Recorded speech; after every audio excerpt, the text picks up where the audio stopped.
Good afternoon and a very warm welcome to this 1.1 session.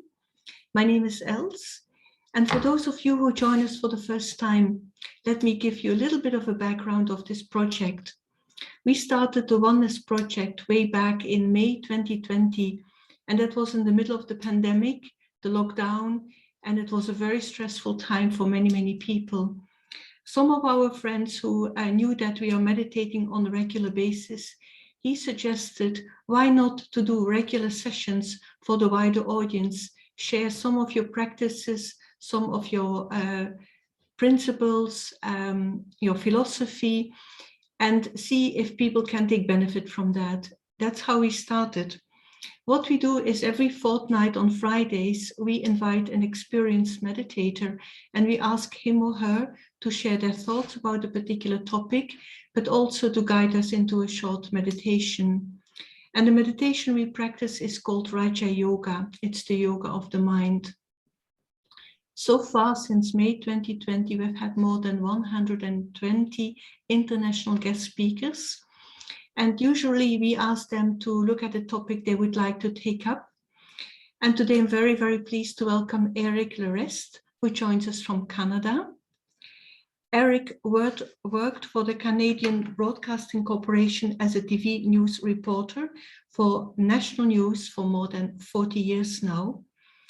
And as a journalist and producer, he worked for the main television news and current affair programs with the CBC French television. And it's really great when I looked at his bio and his achievements. Many of his documentaries have been acknowledged through prestigious awards, including the CBC National Television Prize for Best Documentary, that was 2001. And also the Academy of Canadian Cinema and Television Award, and that was in 2007. Eric has been meditating for many years.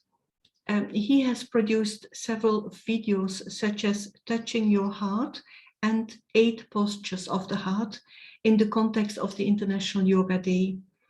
Eric is based in Montreal and he coordinates the activities of the meditation centers in Canada. So very warm welcome to you, Eric. And the topic for today is spiritual efficiency. Well, thank you, Al. So sweet to be here with all of you again. And, you know, it's a privilege every time that I'm invited to share. And I can visualize many of you at the moment sitting at your desk or in a conference room, sitting somewhere, and I really, you know, feel that it's such a beautiful thing to take time to listen to someone like me, you know, who is in Canada, in another country, in Montreal, working in a completely different field as a television producer or journalist, and that you are taking time to listen in usually probably the lunch hour. It's probably, you know, amazing. And so I really congratulate you for that. And it's something I've been doing also at my work on a regular basis. And I've been organizing many times different meetings, chit chats with some employees. And we know that, you know, we all work in a fairly stressful environment and we're confronted with many issues on a regular basis. And each one has their own reality. It doesn't matter if we are director, employee, you know, part-time, full-time, extra full-time. We all face different challenges. And sometimes challenges are a mix of what happens at work, what happens at home, what happens within our own self. And to really, you know, have to compose with all of this is not always easy. There's a lot of stress in the world today. There's a lot of negativity. There's competition. Sometimes we have our own anxiety based on how we perform, how well we did. Are we keeping our job? Are we going to lose our job? People appreciating what I'm doing. Am I happy with what I'm doing? So just to cope with all of the different aspects of our lives is quite a big challenge. So I really admire that you are taking this time for yourself and that you have been doing so for so long. And so it's beautiful And thank you to all those who have been, part of the team to organize these sharings, and really a lot of appreciation and gratefulness to all of you. And again, thank you for inviting me. My experience is that, we are driven a lot these days by this passion to achieve and to succeed. And I don't know about you, but sometimes we expect great success, sometimes smaller success. Sometimes it's not so much the passion to achieve or perform, but it's also the fear of failing and not being recognized or not feeling satisfied with our own performance. So some people would say, well, I'm not career driven, or I'm not looking for achievements or glory. But maybe they're also driven by the fear of not performing well enough, being good enough for oneself. So both are, energies that are driving us and sometimes pushing us to the limit of our own capacity and the limit of our own resistance. So we create feelings in ourselves that can be quite negative sometimes. So my experience has been that we cannot ignore the pressure to perform in one way or another. And sometimes we put the pressure on ourselves, and sometimes pressure comes from outside. And so what we're looking at, and that's why I like this topic about efficiency, that we want to, produce something which is of quality, which is successful, which brings, success to the company and to the self. And of course, everyone wants to be compensated or to be rewarded for the work and the efforts that we're making. And so the spiritual component is actually unique. And to me, I don't know if I could have the career that I had, honestly. I don't think I could have worked in the media for 40 years in the same way without my spiritual practice. And I was very lucky that when I embarked on the spiritual journey, I was just 21 years old. And at the same time, exact same time, I started my career as a journalist. So my two lives have always been braided together, my spiritual life and my professional life. And to be honest, I've always seen that whenever something happened on my spiritual journey, there will be an impact on my professional journey. And anytime there will be something changing in my professional journey, there will be an impact on my spiritual journey. They were both always intertwined very, very deeply. And I'd like to share with you today two things that are, I feel, connected to spiritual efficiency. And one is how my spirituality can help me to be more efficient in everything I'm doing. And I'm talking, yes, professionally, but it's also efficiency in my role as a parent or as a child in the family or as a neighbor, as a friend, how to be efficient in what I'm doing in life in general, either being professional or social. So how my spirituality increases my efficiency in that level. And the second aspect we can talk about is the efficiency of my spirituality. So how is my spirituality real? How is it really working? How good am I in improving my spirituality? Because I don't think spirituality is a switch that you turn on and off. You're not just suddenly spiritual and suddenly non-spiritual. It's not like you can be spiritual tomorrow if you're not spiritual today. It's a process. We become more and more spiritual. And sometimes we act, in a spiritual way with spiritual values. And sometimes we're not very spiritual in our way of acting. And so spirituality is not just like on and off. It's a very gradual process with many different layers. So how efficient is my spirituality That's the second aspect I'd like to share about. But first, the impact of spirituality in my efficiency in doing anything. And we know that, half of the work that we do usually is actually based on how I am internally. I know some people are extremely broken inside and yet performed extremely well outside. I'm sure you know some of these people. Actually, great geniuses tend to do that. They will have amazing achievements and they are internally a real mess. But, can correct me if I'm wrong, it doesn't last. And the price that these people usually pay in the long run is sometimes deadly, literally deadly. And their biographies are very inspiring, but at the same time, very scary, because we realize that, yes, you can have great achievements externally, but if it's not rooted in something healthy internally, the long-term impact and the impact also outside will be limited. Unless I'm wrong, I find that some of the most inspiring people in the world who achieved incredible things, think of the great Mahatmas of the world, their achievements is the reflection of their own inner achievements with themselves, the work that they have done in themselves. And when those two are combined, the quality of the achievement is, beyond other achievements. Usually when people have a great performance, but are broken inside, it will turn out in the long term in a form of sometimes disappointment, scandal,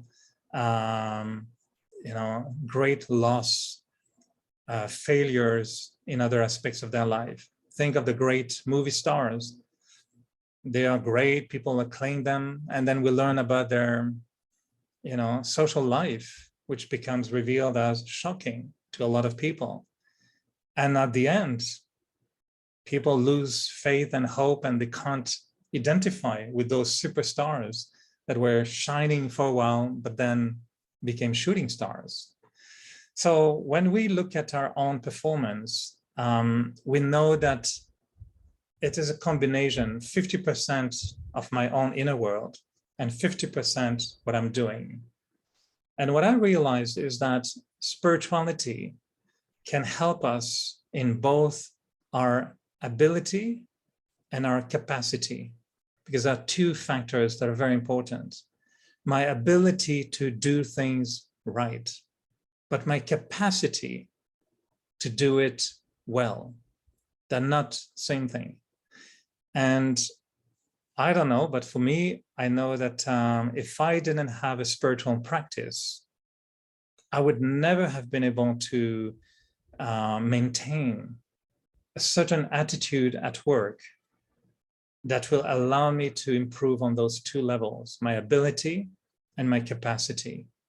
It's easy to fail in my capacity to take in more, to have to tolerate more, to endure more, to do more, to sit longer, to do more with some people I don't get along with. It's not easy to maintain the capacity to cope with all this. And at the same time, maintaining the ability to do it in a way that is defined as being, right, efficient, where there will be achievement, there will be success, there will be benefit, however you want to translate that into. So the spirituality is not that I'm thinking spiritual, but the spirituality is a combination of three things. Is my mental stage, so my level of consciousness, we can call it that way, my level of consciousness. How do I see myself? Who am I really? So, and I know we're a very, very short time and you may be eating, so I don't want you to swallow the wrong way or be caught into something else. But if you think about it, who do we think we are? If I'm working, do I think I'm IT, boss, assistant, engineer? How do I see myself? Just professionally, this is my title? Or do I see myself as a great soul, a very unique spiritual being on a journey on this planet Earth? And I'm just enjoying this theater and this big drama going on in my life. And this is okay. This is just a game. One day I'm going to go away and everything will just be like a dream. So am I being caught up into my role, into my doing, to the point that I'm forgetting who I am and where I come from and what is my spiritual identity as a soul, not just as a boss or engineer or IT, but as a soul? Do I see myself as a soul, acting through my body, playing the role of a TV producer or a father or a friend or whatever? So my spirituality first starts with the consciousness.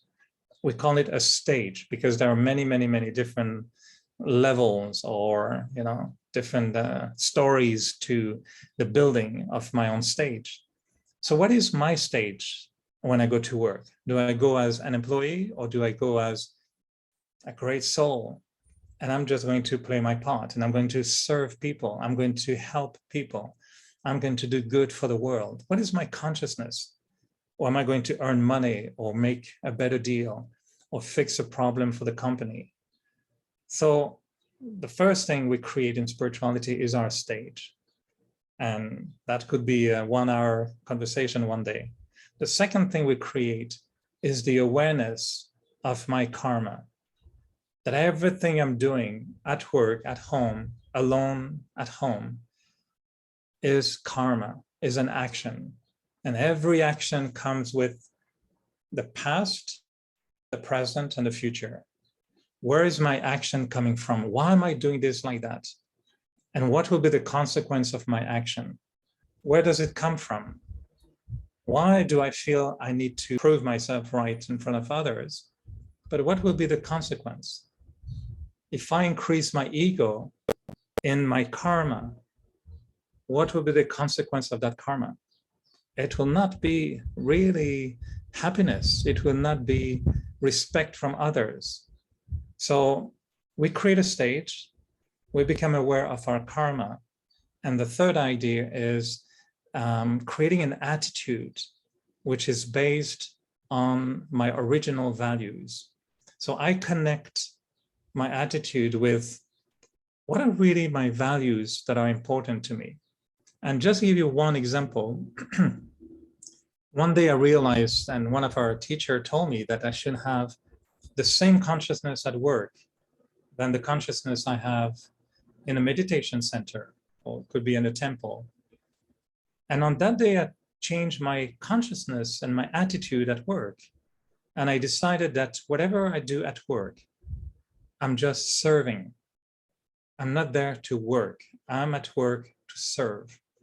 I'm in a meeting, I'm serving people with my good wishes, my attitude, my feelings, my thoughts, my smile, my whatever, my ability, of course, but I'm just there to serve. My whole purpose of being working is to serve the world. Yes, I'm being paid for it and that's lovely. Yes, I enjoy it and that's even better, but I'm really serving each one individually. We're living on a planet and the purpose was each one contributes with their abilities to create the common well-being of the world. So if I create my attitude on the basis of I'm serving people, imagine the difference when someone tells you something you don't like. Okay, what can I do to help? How can I help here?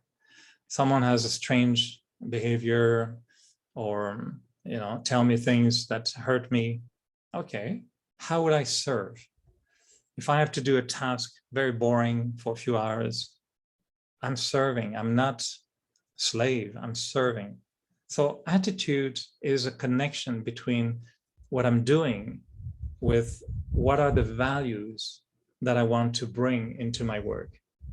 So I find that if I create a stage, an awareness, which is more spiritual, more elevated, that I'm become very aware of every consequence of my action, and that I create an attitude based on my deeper values, this is what I would call improving my ability and my capacity with my spirituality. So spirituality is an injection of pure energy. And that pure energy changes things that I do. So they are done properly, but how I do it, will also be affected with the quality of goodness, benevolence, caring, kindness, gentleness, all the different values that are so beautiful and so useful in our work environment and so lacking most of the time in the work environment. So creating a spirituality, maintaining a spirituality, but to bring that spirituality in my work. So I always feel that we're not really working, but we are being spiritually active to demonstrate the quality of that spirituality in the profession that we're doing. And I find that the impact is incredible because people feel, first of all, that, okay, you're good in what you're doing, okay, you're a good employee or director, whatever. So they will see your ability. And even if your ability is not perfect or is not at the most, they will see that your ability is progressing, evolving, improving. So that is quite important. But people will also feel that your capacity, is very strong and that you're receiving well comments from other people, attitude from other people, pressure from the outside, everything. So capacity and ability are spiritually enhanced, with our practice. But that requires, of course, a regular disciplined practice on a day-to-day basis. So when I find that spirituality improves my ability and capacity, I realize that I'm really a spiritual being working rather than being a professional trying to be spiritual, which is quite very different because many professionals try to be more spiritual. And instead, I prefer to be highly spiritual, able to work, able to perform. So this is the first connection between, to me, spirituality and, my efficiency in my life, increasing my performance, increasing success, achievements, but also the rewards. And that's where we come to the quality of my spirituality and checking if my spirituality is efficient. Am I wasting my spiritual efforts? Are my spiritual efforts creating the rewards that they should be creating? So then it's another area which I find fascinating, in which I want to evaluate the quality of my spirituality. And I don't know for you, but I really invite you to have a little spiritual check. You can have a blood check, you can have a brain check, or you can check every part of the body. But what about checking the level of my spirituality? What is the quality of my spirituality? And basically, quality of spirituality comes from, one, my motivation. Why am I spiritual? Just ask yourself that question. Why am I spiritual? If yes, why am I spiritual? Where is my motivation? So what do I want to achieve in that spirituality? What is my spirituality, or what do I hope my spirituality will provide me with?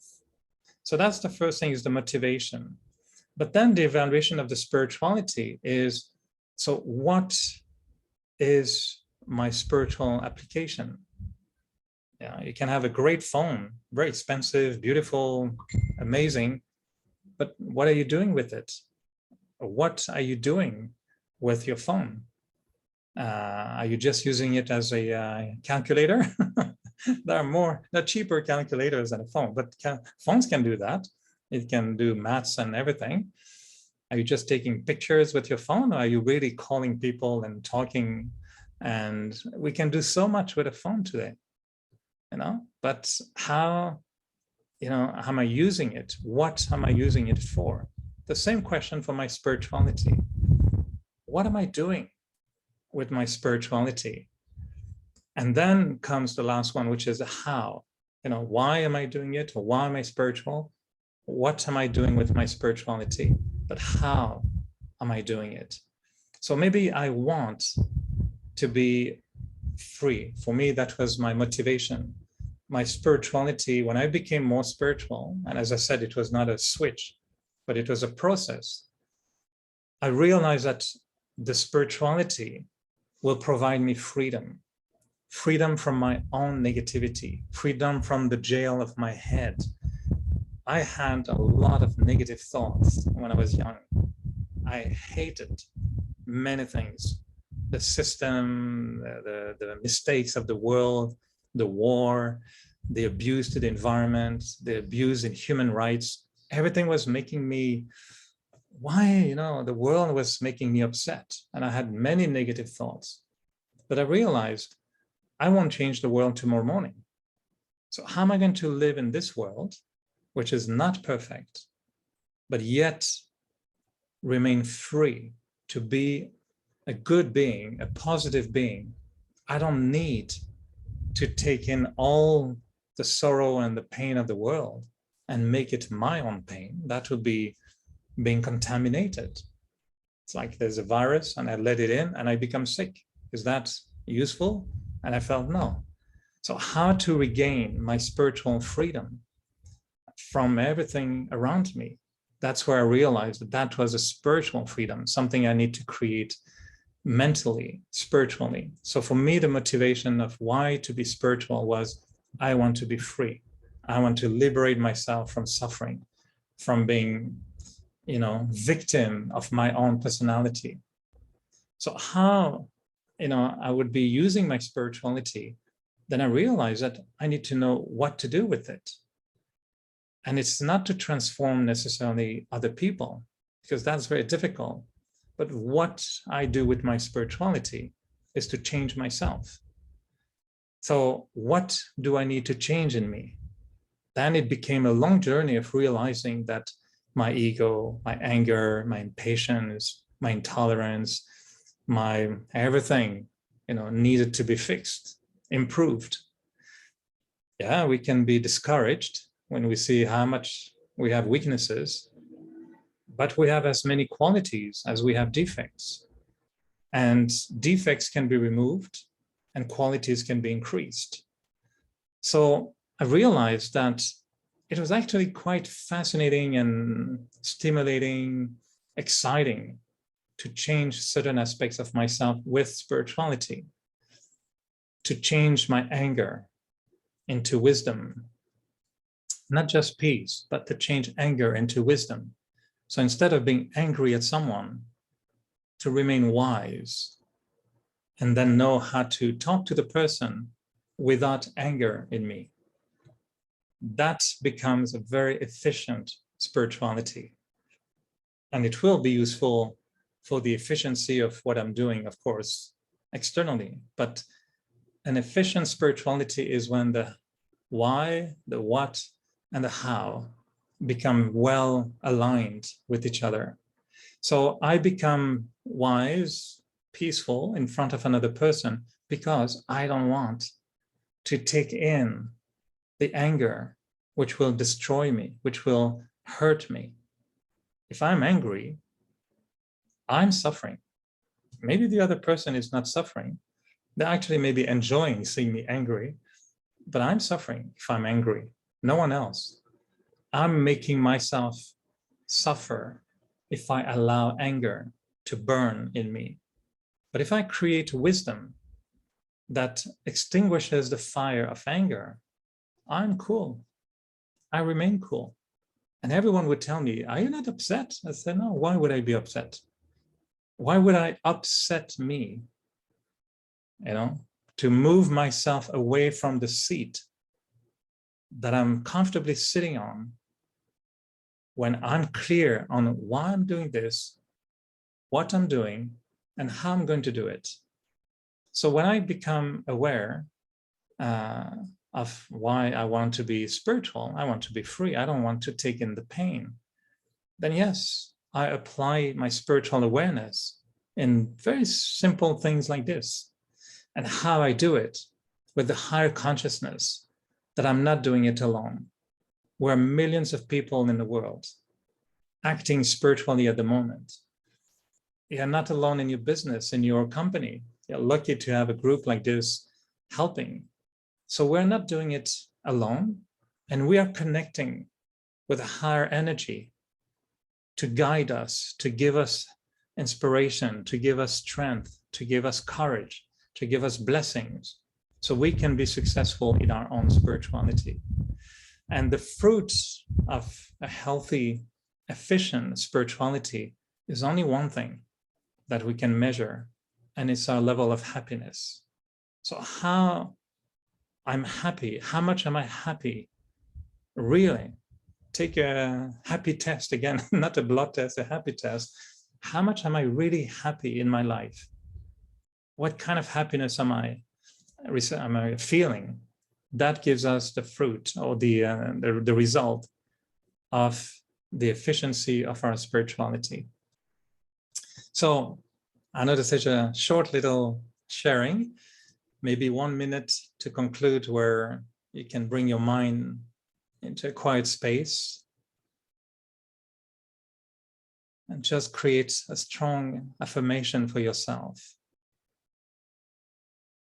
I am a spiritual being, enjoying a human life. I'm just here on the journey, and I want to make that journey a unique, amazing journey. And I want to honor the flame of my spirit. I want to remain in the dignity of my soul.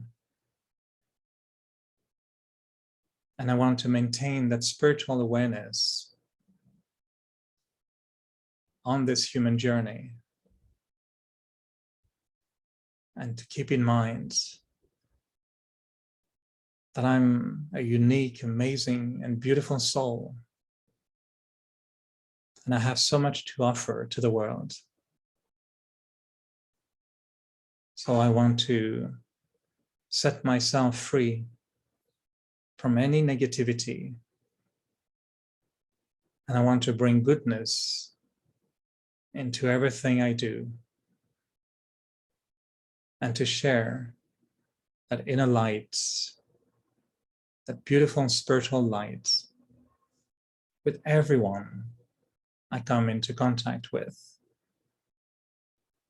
Because I am a spiritual being on a human journey with all my friends, my brothers and sisters, all the souls of the world in this unlimited family. Om Shanti. So yes, short little hello and goodbye. I hope there was not too much noise from the traffic here, but this is real life, being spiritual in traffic jams. So I hope it was okay, else. And again, thank you for inviting me. It was lovely to be, it's beautiful exploration of that spiritual efficiency. So thank you for giving me that chance. Thank you, Eric. It was really a very beautiful session. And I've written down a few things for myself that I really liked. You actually explained how you started your spiritual journey at a very young age, 21 years old, but you clearly clarified that you wanted to be free from the negativity within yourself, but also not to be contaminated by the negativity in the world. And I really like that. And also your motivation when you are at work, or you said, I am actually at work to serve the world. And I really like that. That's such a beautiful attitude. And even if we can practice that on a daily basis, and also the awareness, I'm a soul, I'm not this body, and I can connect with a higher energy. And that's the soul, or the supreme soul, who will give us blessings, who will guide us. So thank you so much, Eric. It was really beautiful. And so for everyone joining us for this session, I hope you have enjoyed the session. It's available on YouTube. Also, a big thank you to the technical team, and we hope to see you all again at the next session. Bye-bye. Have a nice day. Thank you, Els. Bye-bye. Goodbye, everyone. Bye-bye, Eric.